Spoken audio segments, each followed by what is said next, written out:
your phone and see if you can hear us. It says upcoming. See if you can hear us. See, that's an oxymoron. It still says upcoming. There it is. Yeah, it's working. Okay. Turn it off so I don't have to hear my voice. I offend you. Yes, I do. Okay, we'll get rid of that. See, I made that disappear. Yes, you do that well. Okay. Do we need to wait on you, Joseph? No. I'm not that special.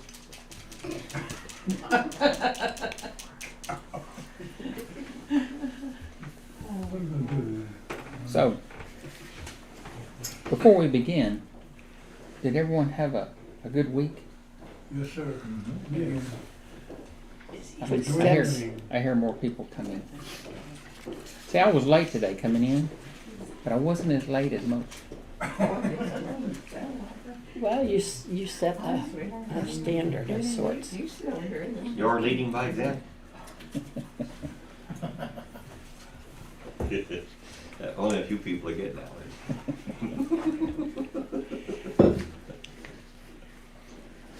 Too much sugar for breakfast, I guess. Yeah, I think he's. No?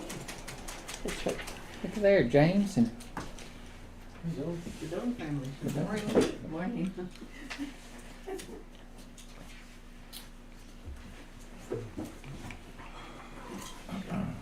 we call that a controlled train wreck. is that an oxymoron? Like landing a plane. That's right.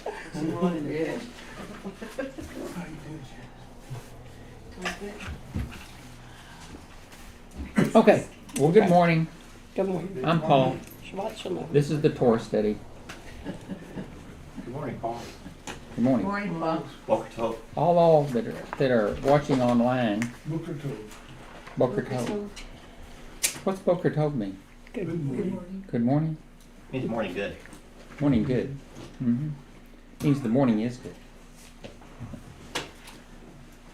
Shabbat shalom. We've already said Shabbat Shalom. The morning is complete and is fulfilling its purpose. Oh, Shabbat Shalom. All right. Well, let's begin by saying a blessing. Join me, please. Blessed are you, Lord our God, King of the universe, who has sanctified us in his commandments and commanded us to engross ourselves in the words of Torah. And in Hebrew. Baruch atah Adonai Eloheinu melech haolam asher kedeshanu b'mitzvotav v'tzavanu le'asok v'devrei Torah. Okay, we're on the second reading in the book of Genesis, named after Noah. In Hebrew, the name Noah is spelled Nun Het. The word Noach is related to the Hebrew word for rest. Genesis 5:29 says that his parents named him Noah because they hoped their son would give them rest from their toil. The contents of the section of Noah tell the story of Noah's flood, the Tower of Babel, and the beginning of the Abrahamic line. And what's significant about Noah and Abraham? They're related. They're related. They Well, were they're righteous. They were righteous. They were both, 10 generations apart. Right? From Adam to Noah was 10 generations. So what? To Abraham, 10 generations.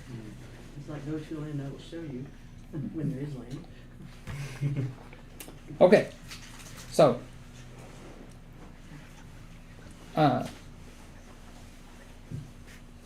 is this kind of like God's first covenant that's mentioned? I mean, I know he made some prophecies in Genesis with Adam and Eve after the sin, right? Mm-hmm. Is this like the first covenant, you think?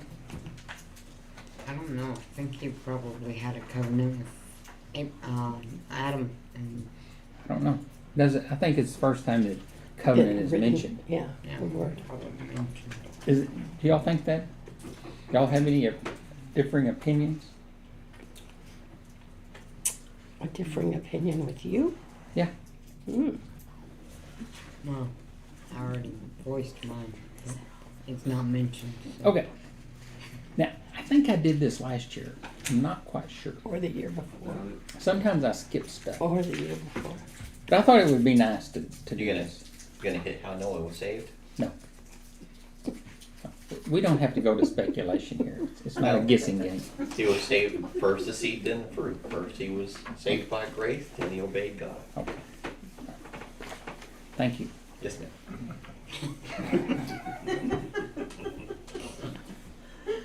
Wow. Okay. The pronunciation of the Yod He Vav He.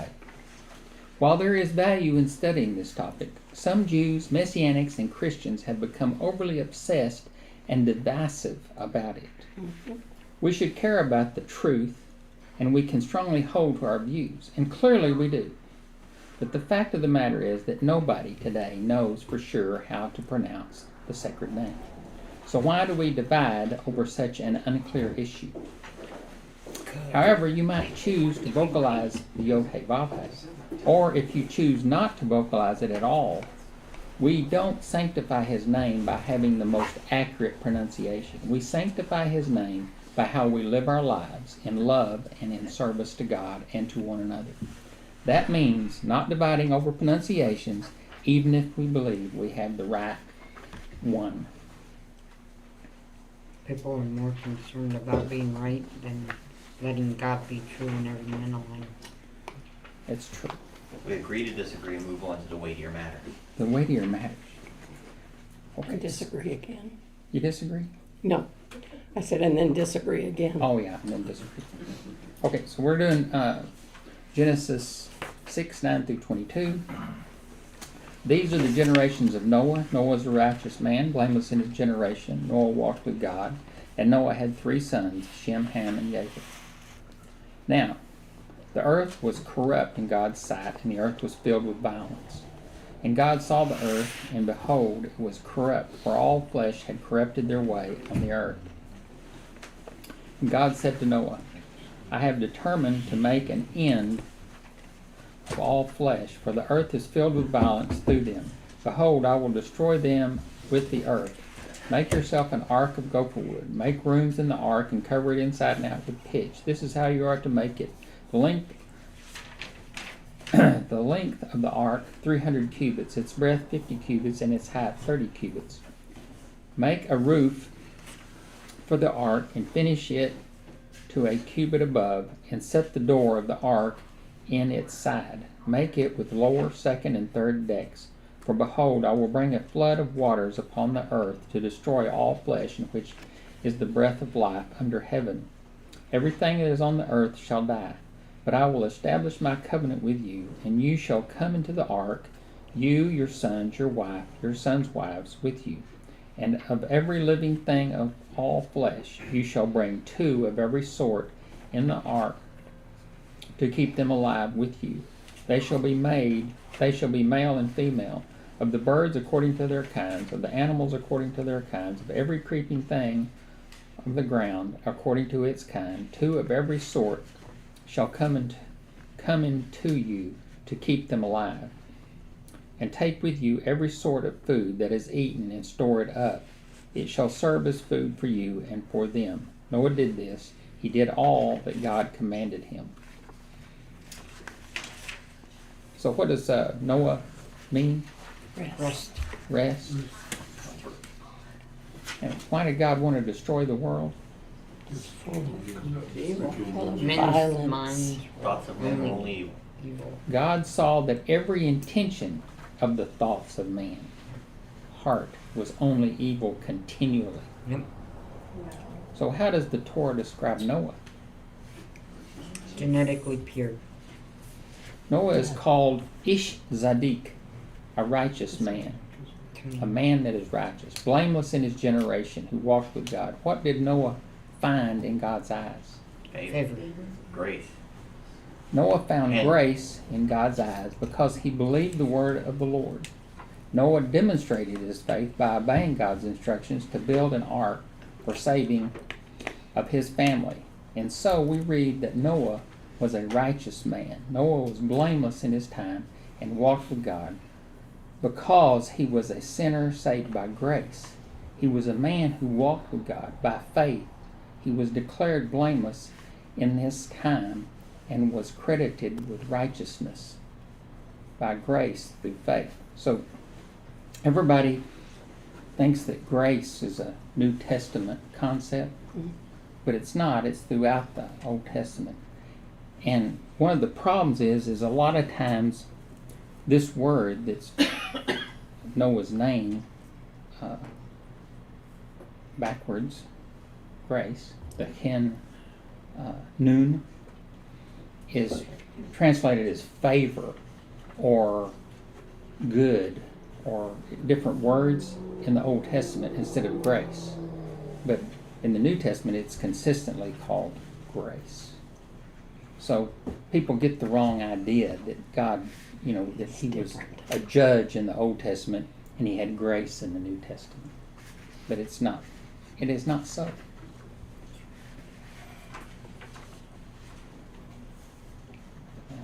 Oh, it's not for So grace. what did So God much for the ask? covenant of works. Hmm? So much for the covenant of works. If not for grace, I didn't would say. worked out. I said he kept. He believed God and he kept his commandments. Okay. What did God ask Noah to build? The ark. Mark. What was the basic dimensions of the ark? Big. Huge. It's really big. It's really big. See the people standing out in the parking lot there? Barely. What? Ginormous. nailed. Oh, there they are. I didn't see him. They look like grasshoppers. And there's some people up there on the by the door. You see them standing up there? Ginormous. Yeah. You don't really realize how big that thing is until you see it.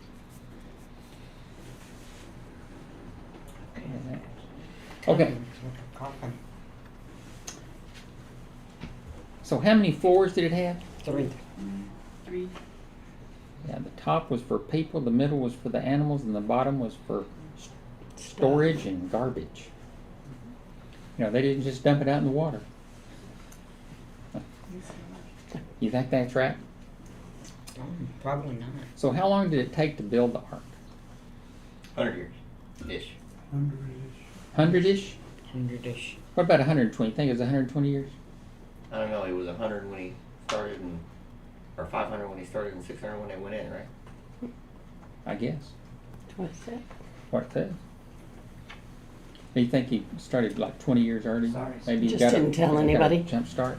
I think somebody's just looking to get rid of that 120 thing so that you can't put it to the Jubilee.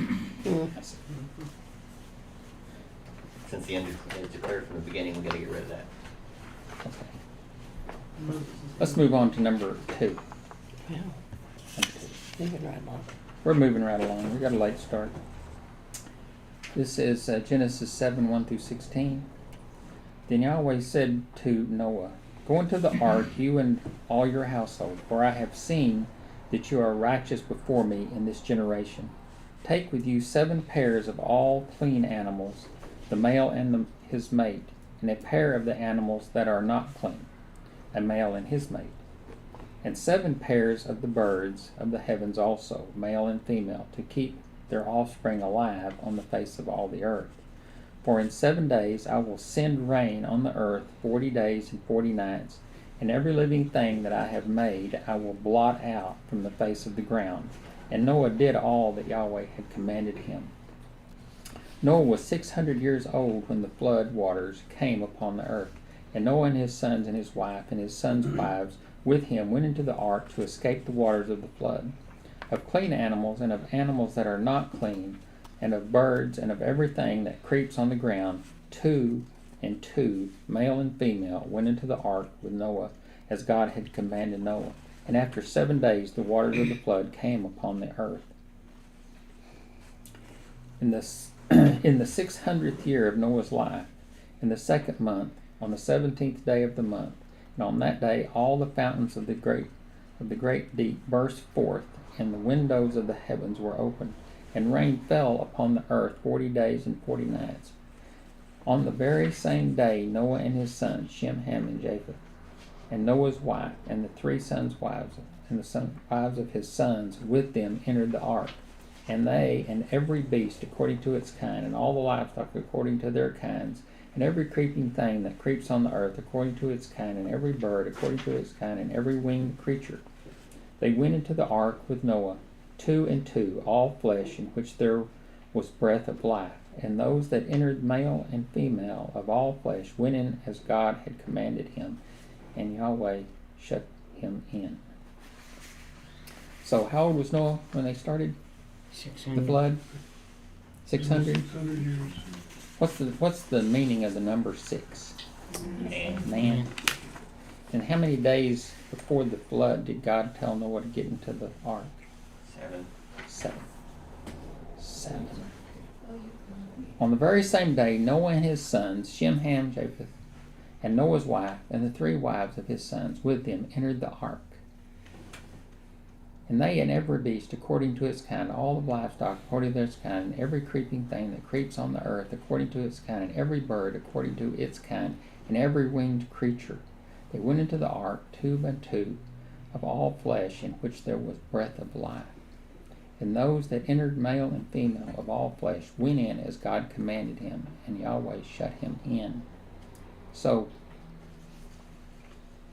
they shut him in, and the flood started, and the door was shut, right? Mm-hmm. So was there anybody else knocking on the door trying to get in, you think, when the flood started? Yeah.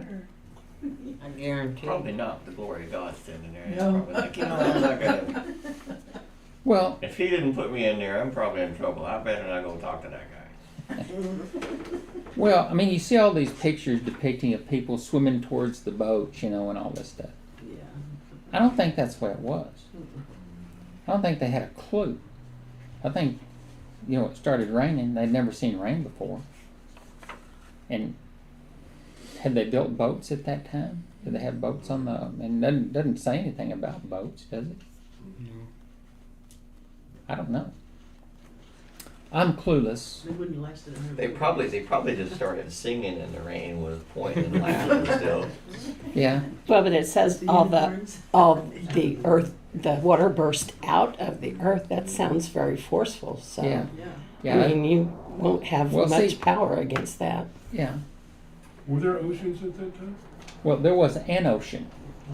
Oh, I know. I think all the continents, all the land was in one spot.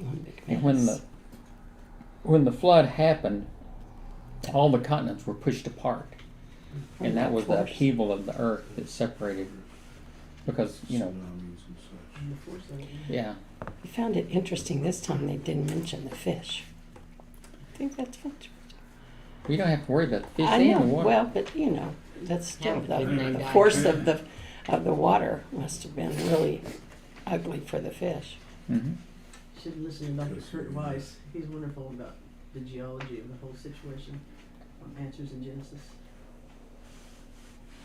So, is there any significance to 6 and 7? Number of man and 7. 7 is completion.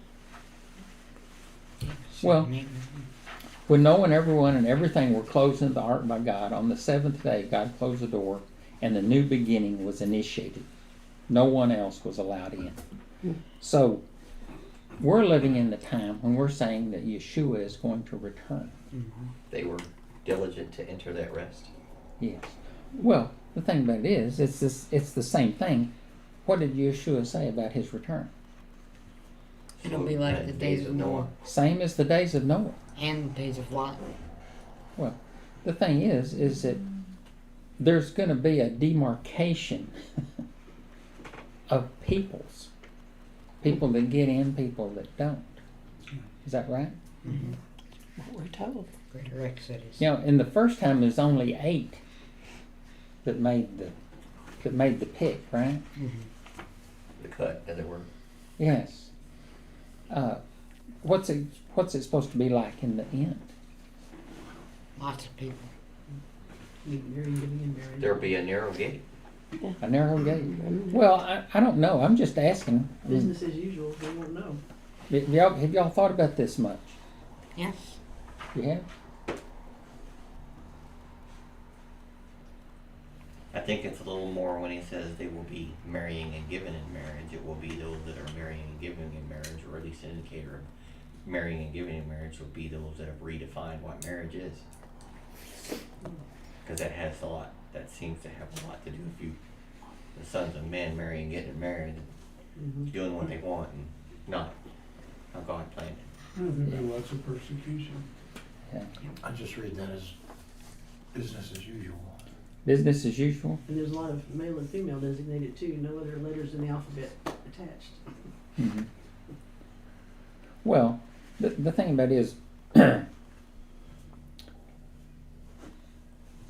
we were listening to Brad Scott a little bit just before all this began, before the study began.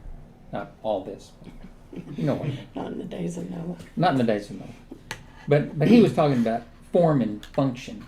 You know, we live in a world where we want to know what the form was. You know, what did Jesus look like? I mean, it's kind of like the Shroud of Turin. Everybody's interested because they want to know what Jesus looked like. And I think it is real, personally. I don't know what everybody else thinks. But in Hebrew, things are more concerned with function. And the example he gave was, if you ask a Greek what's a pencil, he said, well, it's about 6 inches long. It's yellow, has a little rubber thing on the end. But if you ask a Hebrew, he says, oh, that's something I write with. It's because he's concerned with the function. God is concerned with the function. We have to see what his function is, not what's going to happen, but why he's doing it. What's the function of Yeshua's return? What was the function of building the ark and preserving humanity? The coming Messiah. Well, it was to preserve life. All things in God's economy is to preserve life. He made, when he separated the land and the water and the air, the first thing he did is he put life in the water. He put life on the land. He put life in the air. And after all the life was there, each thing was good, but after he got all the life in it, then it was very good. See? So what he's trying to do is separate, the wheat and the tares. Mm-hmm. And so in the end, he's doing the same thing. He's getting it down to what's important. And if we don't see what's important, what God's commandments do, that they separate people out that trust in him so that they can be with him. So what does sin do? Separates us from God. It separates us from God. So we repent from sin, keep his commandments, and we trust in him so that we can be close. We can draw near. I mean, that's what the sacrifices were for. When you repented of your sin, you made your sacrifice, then you could draw near. Korban means draw near. So what we need to understand is that when we're in the way, when we're walking in God's Word and we're walking it out in our lives, we're saying we want to draw near. We want to be the people that are looking for God's redemption. So that's the same thing that Noah did. He was in right standing with God in that he said, I want to preserve life. So all the animals came to him and he preserved everything.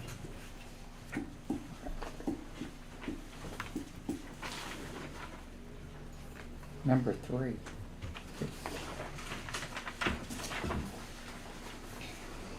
This is Genesis 7:17 to 8:14. The flood continued 40 days on the earth. The waters increased and bore up the ark, and it rose high above the earth. The waters prevailed and increased greatly on the earth, and the ark floated on the face of the waters.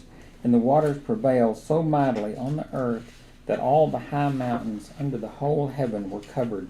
The waters prevailed above the mountains, covering them 15 cubits deep. And all flesh died that moved on the earth, birds, livestock, beasts, all swarming creatures that swarm on the earth, and all mankind.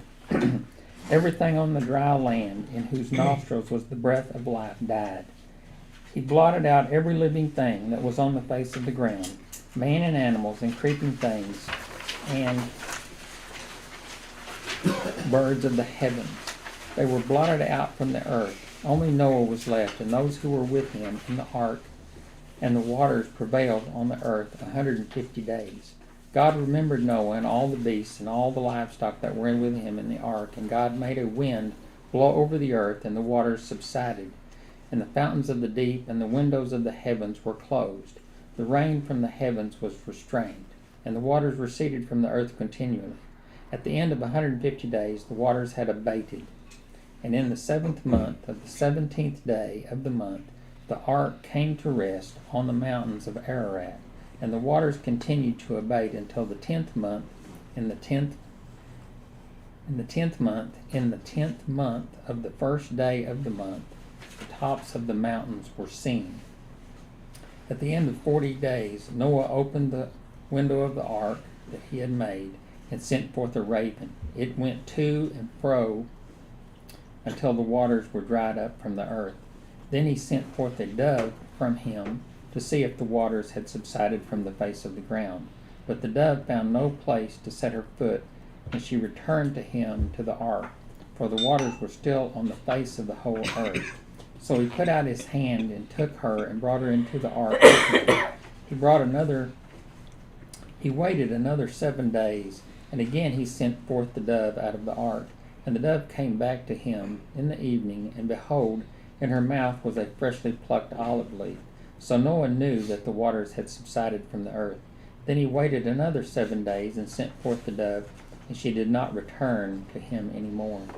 In the 601st year, in the 1st month, the 1st day of the month, the waters were dried up off the earth. And Noah removed the covering of the ark and looked, and behold, the face of the ground was dry. In the 2nd month, on the 27th day of the month, the earth had dried out. Didn't get rid of the insects, huh? No, he had them on the board. All the creepy, crawly things He were didn't on. swat those mosquitoes. That's right. Bill flies. So how long did it rain? 40 days. 40 days and 40 nights. But this time, now we see all the rivers and everything running down, but the sea never fills up. But it filled up this time. Oh, yeah. Okay. So what's significant about 40 days, 40 nights, 4? Well, Moses is on Mount Ararat for 40 days, 40 nights. No, yeah. Yesha'yahu was in the wilderness for 40 days. Lots of 4s. 40 years No. old. 4 signifies a sense of totality. It's associated with creation. 4 occurs frequently in the book of Revelation. Around the throne are 4 living creatures. Revelation 4:6. And before the throne there was, as it were, a sea of glass like crystal. And around the throne, on each side of the throne, are 4 living creatures, full of eyes in front and behind. And the 4 living creatures, each of them with 6 wings, are full of eyes all around within. And day and night they never cease to say, Holy, holy, holy, the Lord God Almighty, who was and is to come. And in Revelation 5:6, and between the throne and the 4 living creatures among the elders, I saw a lamb standing as though it had been slain. And in Revelation 5:8, and when he had taken the scroll, the 4 living creatures and the 24 elders fell down before the Lamb, each holding a harp and a golden bowl full of incense, which are the prayers of the saints. And in 5:14, and the 4 living creatures said, Amen, and the elders all fell down and worshipped. Humanity is divided into 4-fold divisions, representing the entire creation, every tribe, every language, people, and nation. And you can read that in Revelations 5:9, 7:9, 10:11, 11:9, 13:7, 14:6, and 17:15. So it's repeated a bunch of times. Fours are used to emphasize that the entire creation engaged in praise. I heard every creature in heaven and on earth and under the earth and in the sea singing. Creation's acclamation to God and the Lamb is fourfold: blessing and honor, glory and might. The four corners of the earth are the four compass points, north, south, east, and west. The New Jerusalem has four sides because it is the new earth. The earth was totally covered with water. All nations, all points on the compass, all people, all life, except what God had preserved. So, if the coming of Yeshua's return is going to be like the days of Noah, then, what does it say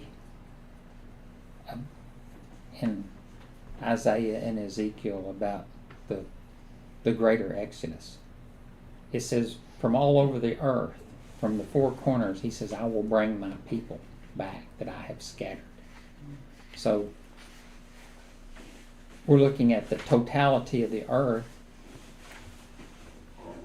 but we really don't, or I never have, put it in context of Genesis. In other words, God's saying, this is the way I did it in the beginning, and this is the way I'm going to do it in the end. And so, it's like what Brad Scott says, everything is revealed in the beginning. Mm-hmm. If we just go back to the beginning, we see how it's going to be.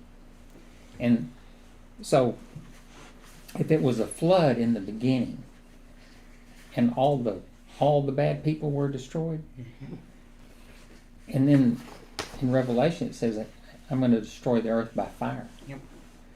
It's not going to be a flood that people drown in. It's going to be, they're going to be burned up. I mean, what's that called? The final redemption. Yeah. In other words, Yeah, crispy green.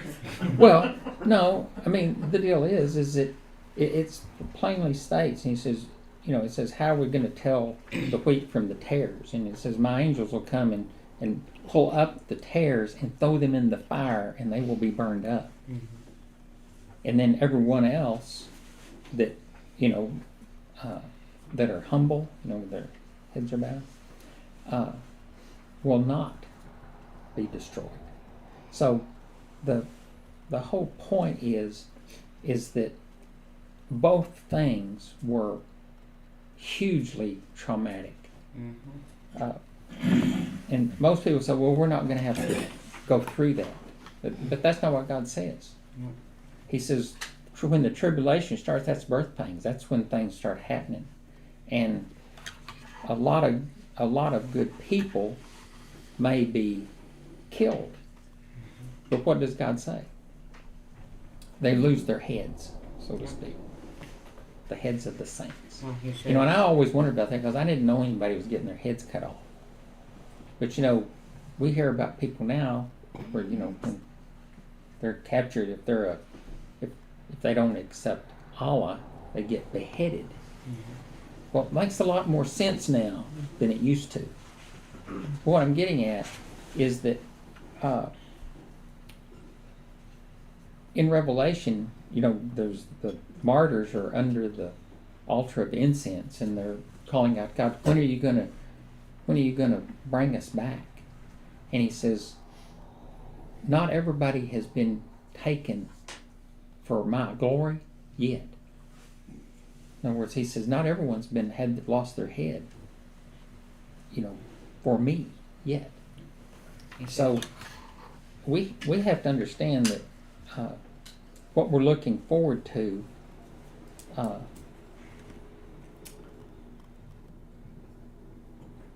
it's kind of like life. A lot of times it's not very pleasant to go through. But God is standing at the end. I mean, he's at the door saying welcome. And I don't know how you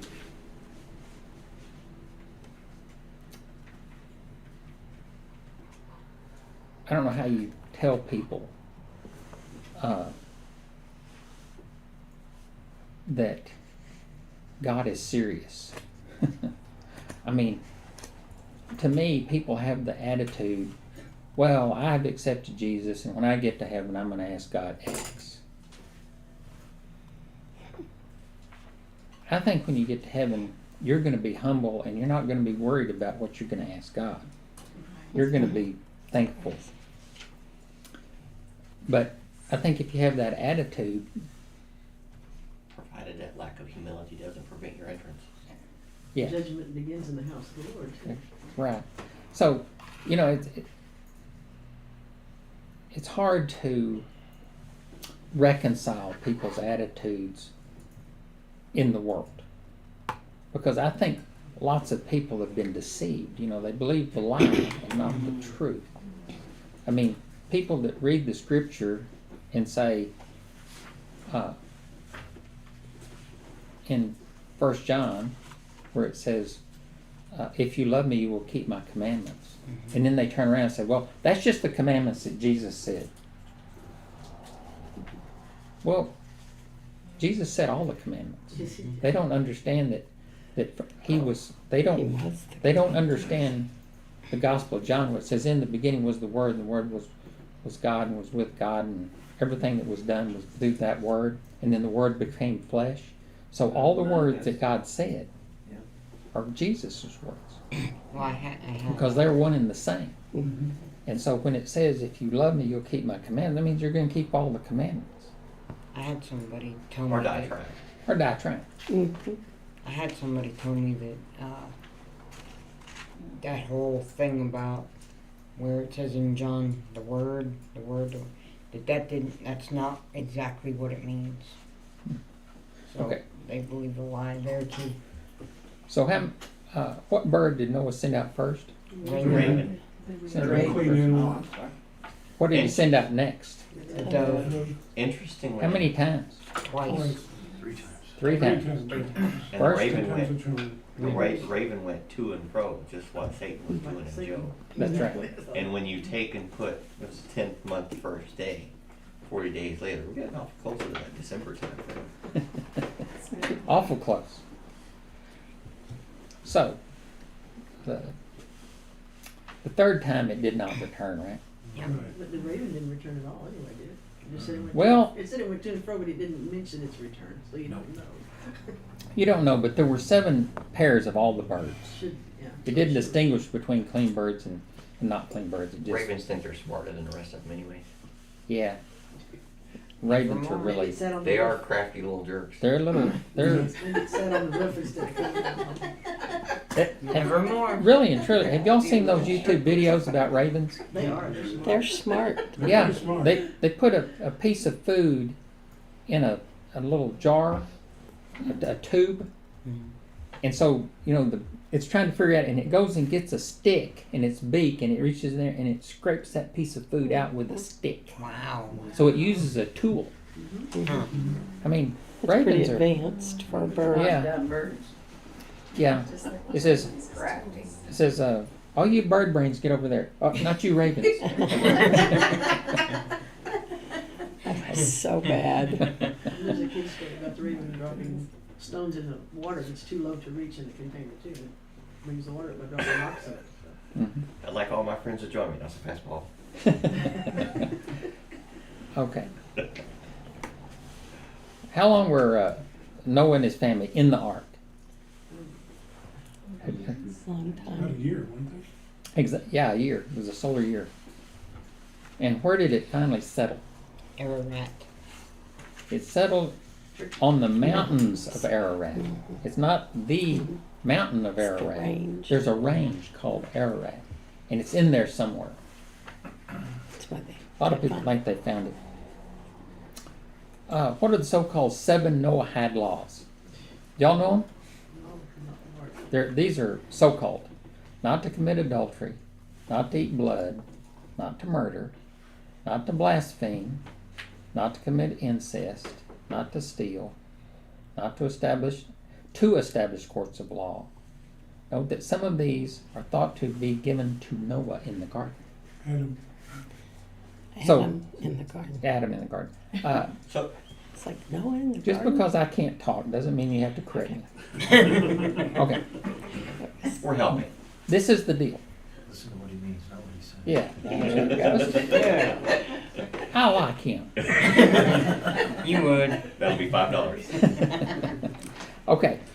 I'm not sure what that is. You know what I think about the Noahide laws? We can hardly wait. I think they're a deception. I have trouble finding them where they say I they don't- are. They don't exist. I think the blasphemy I mean, was I wide think open. they're just. I think it's just made up.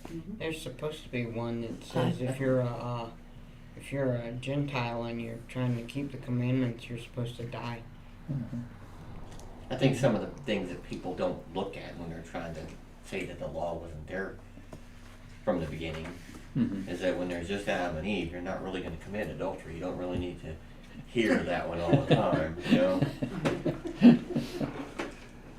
Might not be. Some unspoken ones for a while. Well, that would also kind of highlight why the Sabbath is not repeated specifically as a commandment, or taking the name in vain either is not specifically repeated in the New Testament.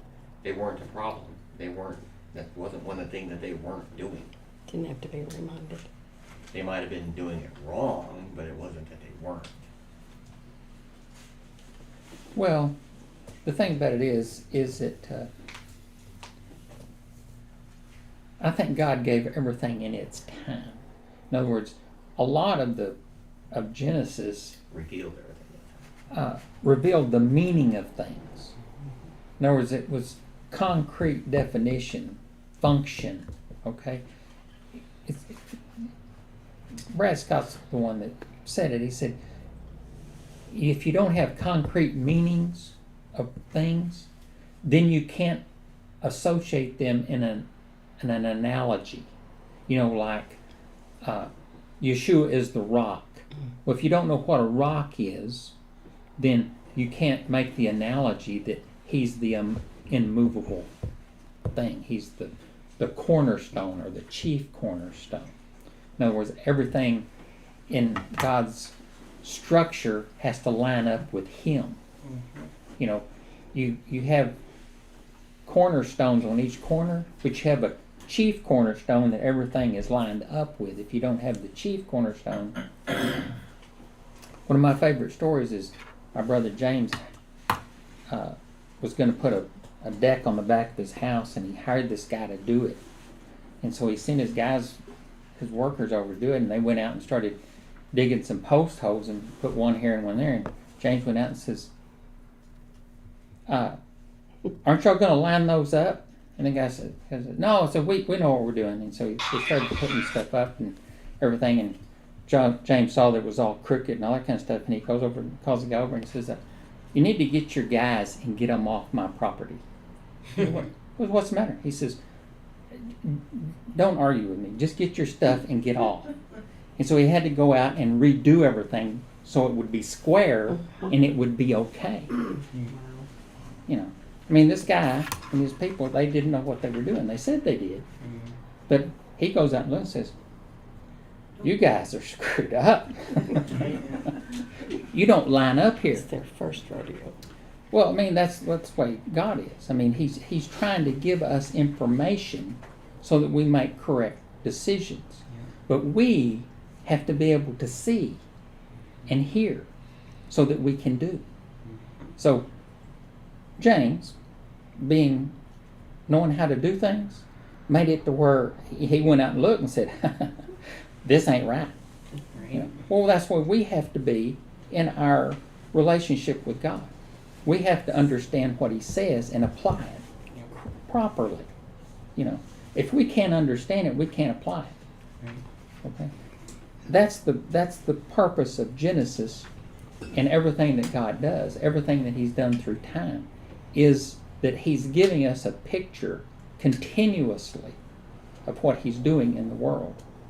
You know, he can't define the cycles of his righteousness until he can build up who he is and why he is righteous and why he's going to give these commands so that he can sustain life in the world.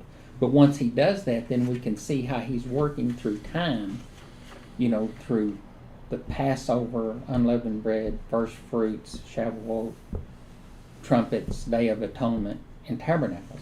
Once he gets everything in place, he can reveal those things so that we can keep them. But you can't start with everything until people are educated about it. I mean, once you go through, then when you see something that's bad, you will identify it. Okay?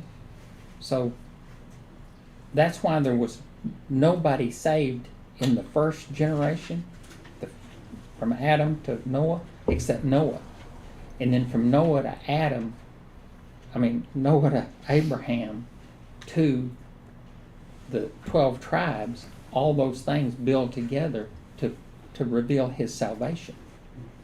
And the Messiah can't come until all those things are fulfilled. He's predicted through Adam and Eve. I mean, that's where it's predicted. But nothing can be fulfilled until he reveals it. And what does he say in Amos? He says, God does nothing unless he reveals it through his prophets. First. Okay. So everything has to be revealed and then fulfilled. And so he's given us the prime. We're in the generation, maybe the last, I don't know, where we are supposed to see how God is working in the world and where we fit in that place. And we're not fulfilling our function if we don't see it. We're wicked. Right. I mean, that's the part of righteousness, is fulfilling your function. And I've told the analogy of the clay pot. It's good because it fulfills its function, but if you bust it, it's cracked, it's wicked because it can't fulfill its function.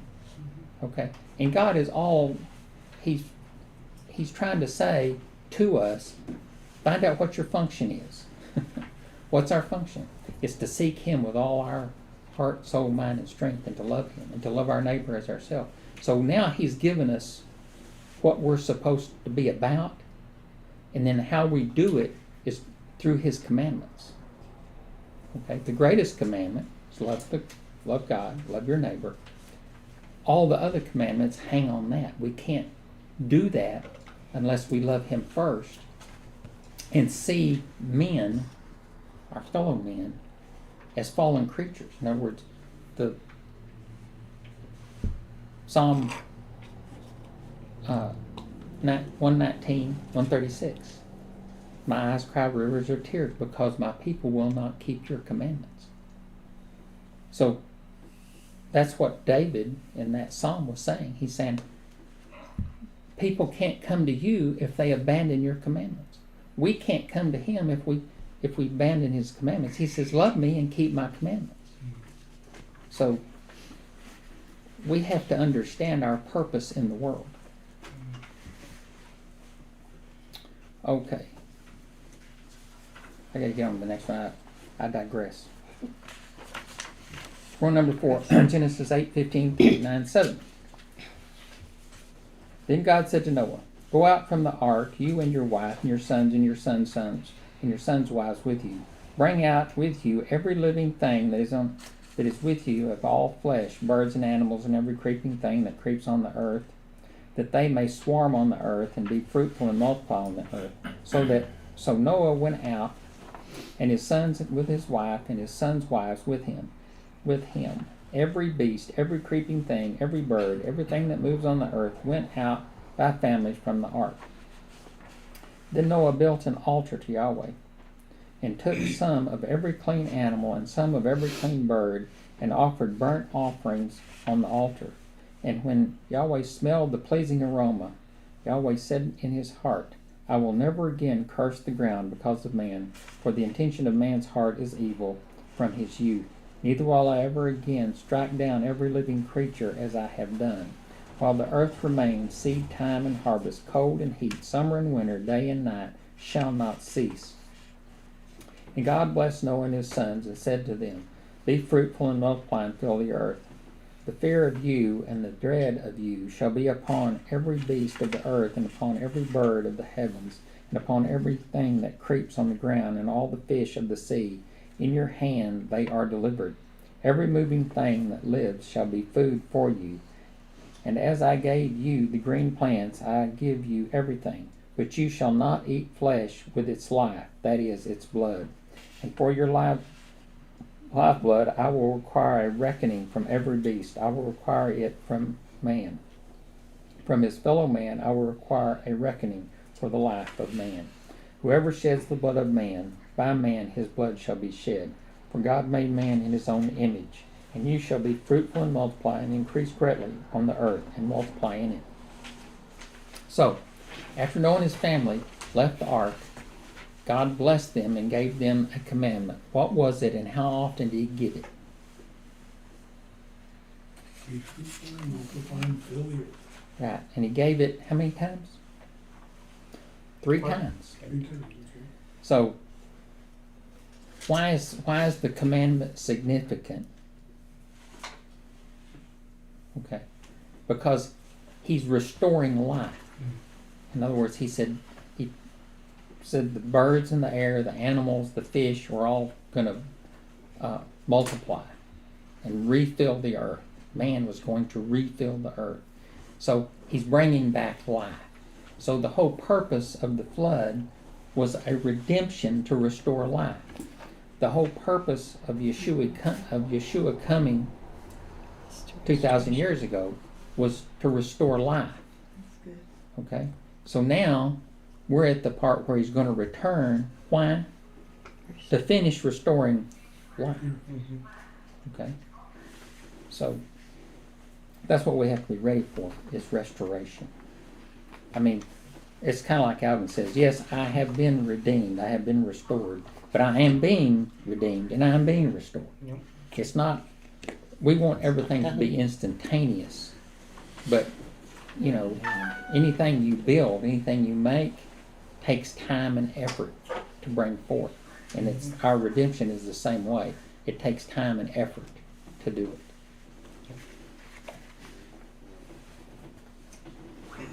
So are we ready for 5? Is it 5 that we're reading? You want to read that, Sharon, please? I can do that. Okay. Then Elohim said to Noah and his sons with him, Behold, I establish my covenant with you and your offspring after you, and with every living creature that is with you, the birds, the livestock, and every beast of the earth with you, as many as came out of the ark. It is from every beast of the earth that I establish my covenant with you, that never again shall the flesh be cut off by the waters of the flood, and never again shall there be a flood to destroy the earth. And Elohim said, This is the sign of the covenant that I make between me and you and every living creature that is with you for all future generations. I have set my bow in the cloud, and it shall be a sign of the covenant between me and the earth. When I bring clouds over the earth, and the bow is seen in the clouds, I will remember my covenant that is between me and you and every living creature of all flesh. And the waters shall never again become a flood to destroy all flesh. When the bow is in the clouds, I will see it and remember the everlasting covenant between God and every living creature of all flesh that is on the earth. Elohim said to Noah, This is the sign of the covenant that I have established between me and all flesh that is on the earth. Okay. So, the sign of God's covenant with the creatures of earth is the rainbow. So, God specifically says, I'm putting this up there so it'll remind me not to destroy you all again with the flood, right? Okay. You think God needs a reminder? No. But who was the real reminder for? People. Okay, so we see the rainbow, but most people don't see it for what it is, do they? No. What's a reminder of? Covenant. It's a reminder of a covenant, but what's the real reminder? That God won't flood the world ever again. That God killed everybody Yeah. except for 8 Easily. people. He killed everybody. That's a reminder. He says, I'm never going to do that again. That way. Might be something Like like, that one. pay attention. Yeah, Heed, as it were. yeah, yeah, he. So, what's in Hebrew, what's that word? We translate it as rainbow, but actually it's just the word bow. And what's that word used everywhere in Scripture? As a weapon. Yeah, it's the bending of a bow for shooting arrows. It's, it could be used as bowing up your back.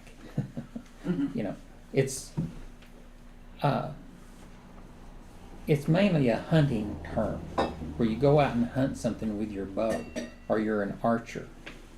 Okay, so what do we shoot arrows at to practice? Target. Okay, so we have a bow to shoot at. We have a bow in the sky to remember. We have to remember what the target is, what we're shooting at, what we're hunting for. Okay? So, if next time you look at the rainbow, if you get to see one I again, was going to say, if it ever rains, it rains, we should have Oh, it okay. all.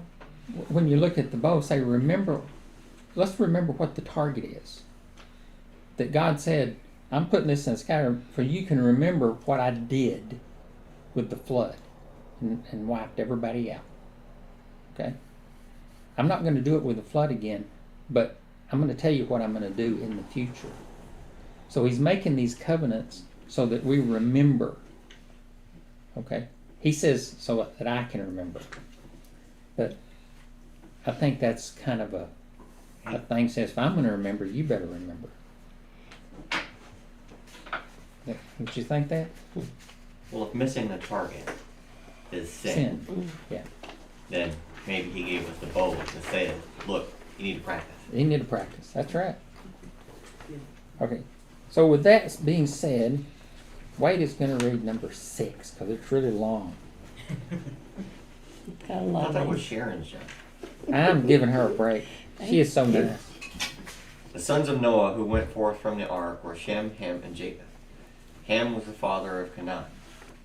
These 3 were the sons of Noah, and from these people of the whole earth were dispersed.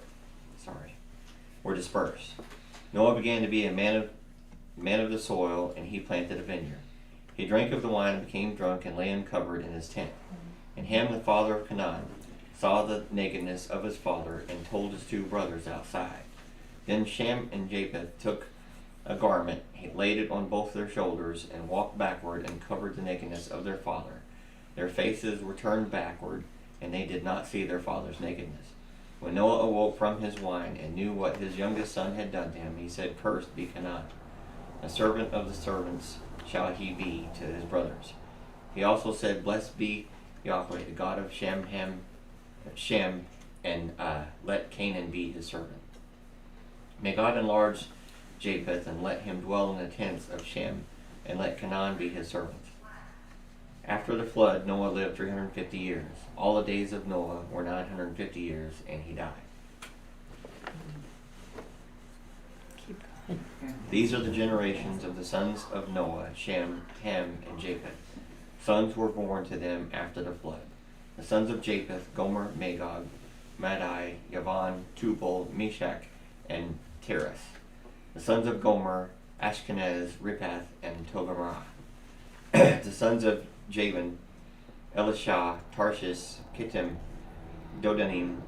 And from these the coastland peoples were spread in their lands, each with its own language, by their clans and their nations. The sons of Ham, Cush, Egypt, Put, and Canaan. The sons of Cush, Seba, Havilah, Sabta, Ramah, Sabtekah. The sons of Ramah, Sheba, and Dedan. Cush fathered Nimrod. He was the first on earth to be a mighty man. He was a mighty hunter before Yahweh. Therefore it is said, like Nimrod, a mighty hunter before the Lord. The beginning of his kingdom was Babel, Erech, Akkad, and Calneh in the land of Shinar. From that land he went to Assyria and built Nineveh, Rehoboth, Calah, and Rezin. Between Nineveh and Calah, that is the great city. Egypt fathered Ludim, Anamim, Lebaim, Naphtuim, Pathrusim, Casluhim, from who the Philistines came, and Caphtorim. Canaan fathered Sidon, his firstborn, and Het, and the Jebusites, and the Amorites, and the Girgashites, the Hivites, and the Archites, and the Sinites, and the Arvadites, the Zemarites, and the Hamathites. Afterward the clans of the Canaanites dispersed, and the territory of the Canaanites extended from Sidon in the direction of Gerar as far as Gaza, and in the direction of Sodom, Gomorrah, Admah, and Zeboim, as far as Lasha. These are the sons of Ham by their clans, their languages, their lands, and their nations. To Shem also the father of all children of Eber, the elder, brother of Japheth, children were born. The sons of Shem, Elam, Ashur, Arpachshad, Lud, and Aram. The sons of Aram, Uz, Hul, Gether, and Mash. Arpachshad fathered Shelah, and Shelah fathered Eber. To Eber were born 2 sons. The name of one was Peleg, for his days in the earth was divided, and his brother's name was Joktan. Joktan fathered Almadad, Sheleph, Hazmaraveth, Jerah, Hadoram, Uzal, Diklah, Obah, Abimelech, Sheba, Ophir, Havilah, and Jobab. All these were the sons of Joktan. The territory in which they lived extended from Meshach in the direction of Sephar to the hill country to the east. These are the sons of Shem by their clans, their languages, their lands, and their nations. These are the clans of the sons of Noah, according to their genealogies and their nations, and from these the nations spread abroad on the earth after the flood. I got a question. Mhm. I just now saw this, didn't see it before. With the coastland people spreading their lands with each with their own language by their clans. Mhm. You know, I find that interesting because I thought that didn't come about until after the Tower of Babel. Well, They're all sons of one man. you gotta see, you guys understand, this is a summary of what happened afterwards. It's not chronological. Okay. After this, it goes back and it recaps how it became that way. So, anyway, Because of some fellow set snares. yes, that's right.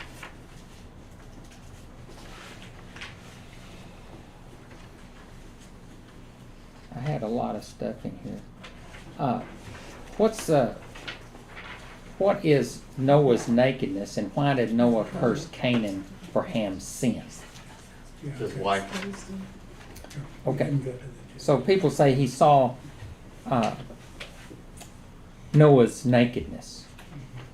And, you know, a lot of people misinterpret that. But what the scripture says, you shall not uncover the nakedness of your father's brother. You shall not approach his wife. She is your aunt. So your brother's nakedness is his wife's nakedness. If a man lies with his father's wife, he has uncovered his father's nakedness. So if he saw Noah's nakedness, it was his mother's nakedness that he was seeing. Both of them shall surely be put to death. Their blood is upon them. In other words, God's saying, if this thing ever happens again, what Ham did, you need to kill him. It says, if a man lies with his uncle's wife, he has uncovered his uncle's nakedness. They shall bear their sin. They shall die childless. If a man takes his brother's wife, it is an unclean thing. He has uncovered his brother's nakedness. They shall be childless. That's why John the And Baptist Ham, the father of Canaan, saw the nakedness of his father and told his 2 brothers outside. So what did he do? Disrespected. Yeah. What I'm getting at, Argumentatively, he tried to establish himself as bigger than Dad. right? He was trying to claim, what do you call it? Authority. Authority over his father. And so that's why, you know, and we read this like it happened, bam, bam, bam, that he came out, he saw it, he did. But no, he came out and saw that his wife had a son, and his son had fathered that son, and then he cursed that son because it wasn't his child. See, it was a corrupt birth. So a lot of people don't understand how corrupt the sin was that Ham committed because they don't know all those verses that define what nakedness is. Do we understand what the verse is that talks about the brothers covering up that nakedness? Yeah, they're covering up their mother. But the Literally, significance or- of that. Literally. Well, Sounds literally, like- I think they did. They went in backwards so they wouldn't see her. But you could say they were covering up the sin of their brother. So did they keep the secret of their brother? Is that what they're saying? Well, I don't know. I don't know, if they went backwards with that, if they went backwards, it seemed like they were trying to set things right, but how do you undo that? Yeah, that's kind of, I mean, because we know that seeing the nakedness doesn't mean what it literally says. So I'm wondering if there's some other meaning in where What they they cover did. the nakedness up. That's my question, really. Was it a cover up? Well, I mean, the thing is Noah lived for another 350 years, okay? But he didn't have any other sons and daughters. But there was one more son born, okay? So you could say that covering up their mother's nakedness was that they forgave their mother. You could put it that way. You know, I mean, we don't know. I've never even heard a sermon preached on the sons going in backwards and covering up the Me neither. nakedness I'm of their just father. wondering if that had any special meaning. Well, to me, I mean, there's no extra words in the scripture. All the words that are there are important, and they have meaning, and they have application. We may not know what it is. We may not have discovered. And looking at it from our perspective, thousands of years removed, because I think once you hit the Torah, it does say literally what it means, is it was negative of what they were covering up, but we don't think that way because that's not how we perceive somebody's naked. We think it's that person, that individual's body, not his wife. And as you said, maybe Ham was trying to take over the whole operation, set himself up, kind of like Satan was trying to do. Trying to tell his daddy you ain't the boss. Yeah. Yeah, that's exactly right. I mean, what motive would he have? But to say, I'm ascending to your position, and that's why Noah had to curse his son.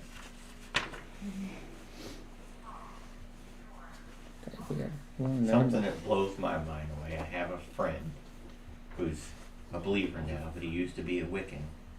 He hears and reads this in Sunday school and points that out, and that's not the way that the direction they were going. And he took it and he said, "But doesn't that what it say over here?" It was just interesting to hear him telling that story. That he's a Wiccan, new to, you know what I mean, didn't grow up in the church, and he reads that, and instead of applying his thoughts to it, applies what he had read in the Torah.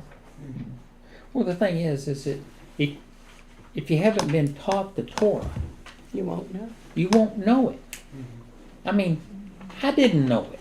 I If you mean, don't read the did dictionary, any you're not gonna know. when can y'all remember when it was first revealed to you that's the way it happened? Was it Wasn't that long today? ago. Yeah, Was it today? Anybody in here never heard that before? it was within the last 5 years. Okay, all right. That's what I'm saying. I was 20. Well, it's been in the last 10 or 11 years for me. I mean, I never knew it. I had read commentaries that said that it was a homosexual relationship with his father, Yep. which that doesn't make any sense. Doesn't make any sense at all. Or we need to read the next one. Genesis 11, 1 through 32. Now the whole earth had one language and the same words, and as the people migrated from east to west, they found a plain in the land of Shinar and settled there. And they said to one another, "Come, let us make bricks and burn them thoroughly." And they had brick for stone and bitumen for mortar. And they said, "Come, let us build ourselves a city and a tower with its top to the heavens, and let us make a name for ourselves, lest we be dispersed over the face of the whole earth." And Yahweh came down to see the city and the tower which the children of man had built. And Yahweh said, "Behold, they are one people, and they have all one language, and this is only the beginning of what they will do. And nothing that they propose to do will now be impossible for them. Come, let us go down there and confuse their language, so that they may not understand one another's speech." So Yahweh dispersed them from there over the face of the earth, and they left off building the city. Therefore the name was called Babel, because there Yahweh confused the languages of all the earth, and from there Yahweh dispersed them over the face of all the earth. These are the generations of Shem. When Shem was 100 years old, he fathered Arpachshad 2 years after the flood. And Shem lived after he fathered Arpachshad 500 years and had other sons and daughters. And when Arpachshad had lived 35 years, he fathered Shelah. And Arpachshad lived after he fathered Shelah 403 years and had other sons and daughters. In the earlier translations, that should be 135 years. When Shelah had lived 30 years, which should be 130 years, he fathered Eber. And Shelah lived after his father Eber 403 years and had other sons and daughters. And when Eber had lived 34 years, again the older translations has these as 134. Okay. The reason for that is they said the rabbis did it so that it would confuse the lineage back to Yeshua and get the time frame off. I don't know whether that's true or not, but if you go back and look at the older translations, it has these are the 100 years added to them. When Peleg had lived 30 years, he fathered Reu. And Peleg lived after his father Reu 209 years and had other sons and daughters. And Reu had lived 132 years, he fathered Serug. And Reu lived after he fathered Serug 207 years and had other sons and daughters. And when Serug had lived 130 years, he fathered Nahor. And Serug lived after he fathered Nahor 200 years and had other sons and daughters. And when Nahor had lived 129 years, he fathered Terah. And Nahor lived after he fathered Terah 119 years and had other sons and daughters. When Terah had lived 70 years, he fathered Abraham, Nahor, and Haran. Now these are the generations of Terah. Terah fathered Abraham, Nahor, and Haran. And Haran fathered Lot. Haran died in the presence of his father, Terah, in the land of his kindred, in Ur of the Chaldeans. And Abraham and Nahor took wives. The name of Abraham's wife was Sarai. The name of Nahor's wife, Milcah, the daughter of Haran, the father of Milcah and Ishka. Now Sarai was barren, she had no child. Terah took Abram, the son of Lot, the son of Haran, his grandson, and Sarah, his daughter-in-law, his son Abram's wife, and they went forth together from Ur of the Chaldeans to go into the land of Canaan. But when they came to Haran, they settled there. The days of Terah were 205 years, and Terah died in Haran. Okay, after the flood, the people of the earth built a tower. Why did they do this? To reach to heaven. To be gods. To make a name for themselves, to be Right. big people. Kind of the same thing that Ham did. Yes. They built a tower to fight against God or to protect themselves from another flood. Yeah. Who was the ringleader in this project? Nimrod. Nimrod. God judged the people by confounding their languages, and they could not complete the tower. Because they didn't believe, they didn't have faith in his covenant. So who was Terah? Abram's father. Who was his? Who was his? Abram's father. Who were his three sons? Abram, Nahor, and Hmm? I can't remember the third one. There was Haran, Nahor, Okay. and Abram. Who was Lot? Grandson of He Abram. was Haran's. His father killed him. Oh, Yeah, Could be. sounds like it. Why is Noah not as highly esteemed as Abraham in Jewish tradition? In other words, Noah was the progenitor of all down to Abraham, and then Abraham, produced the 12 sons, and Levi produced Moses, and Moses was the picture of the Messiah, the picture of the king. I mean, he was everything. I mean, he stood between the people and death. He did everything that Yeshua does in a earthly fashion. Maybe because no one got drunk. So, Maybe because of all the wine that okay. Yeah, I've told y'all this before, but you obviously can't remember. Is it written down in your notes, sir? It is, so that I can remember. Oh, therefore it is written, okay. The rabbis point out, the rabbis, yes. that God told both of them what he was going to do. He was going to destroy people. He told Abram, and Abraham interceded on behalf of others. And he said, "You're not going to kill them. If there's 100, if there's 50, if there's something, 10, Whittle them down to 10. yeah." And but Noah didn't, which suggested to them that Abram was more compassionate than Noah. Doesn't say that Noah didn't do it. It just doesn't mention it. Wasn't important, I guess. But it does mention that Abram, before his name was changed to Abraham, was compassionate for others, even the sinners in Sodom and Gomorrah. And if you notice back there, we read that Canaan's descendants came down towards Sodom and Gomorrah. Now we say Sodom and Gomorrah. Do you know that name isn't Gomorrah? It doesn't have a G in it. Amorah. It's Amor.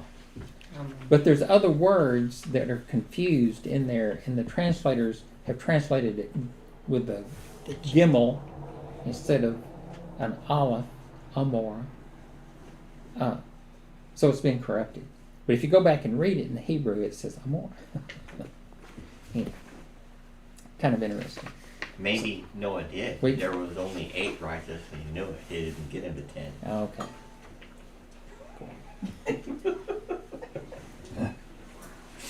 We digress. We have to read about Calvin. Okay, everyone in the water. We got our swimming lessons. I refuse. I'm freezing already. Calvin, do you know what a rat tail is? No. It's when you soak a towel and twist it up into a whip. It stings like crazy and is much worse My than being goodness, cold. that face. Get my drift? You feel it? I'm sure. I always thought lifeguards were just taught how to resuscitate people and things like that. Water is freezing. I'm going to shock and drown. I just know it. I bet the lifeguard is involved in some insurance scam and she's going to let us all drown like rats. Oh no. Okay, first we're going to learn the dead man's float. Oh. Perfect. That was perfect. What I put up with to pay for college. Yeah. Okay, this is the deal. God gives us his word and we are really good at misinterpreting it. Yes. We're going to learn the dead man's float. Or adding some other stuff too. Okay, next week we've got Lech Lecha. Okay, so let's say the blessing together. Join me. Blessed are you, Lord our God, King of the universe, who gave to us the Torah of truth, Yeshua Messiah, and life everlasting set in our midst. Blessed are you, Lord, giver of Torah. And in Hebrew, Baruch atah Adonai Eloheinu melech haolam, asher natan lanu Torah emet, Yeshua Meshikenu, b'chayi olam, natah betukenu, Baruch atah Adonai noti Torah. Now, one of the things I put this on the, I did this down in the over at the lake. It says, love the Lord, all you His saints. The Lord preserves the faithful, but abundantly repays the one who acts in pride. Be strong and let your heart take courage, and all you who wait for the Lord, In other words, we're supposed to wait, we're not supposed to rush.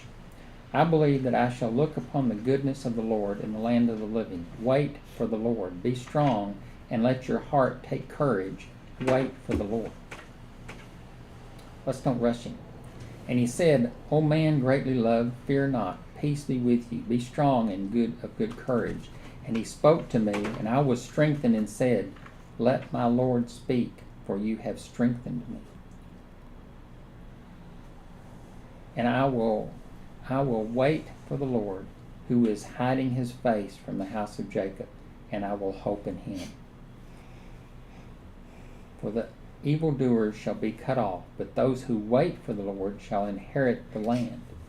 In just a little while the wicked will be no more.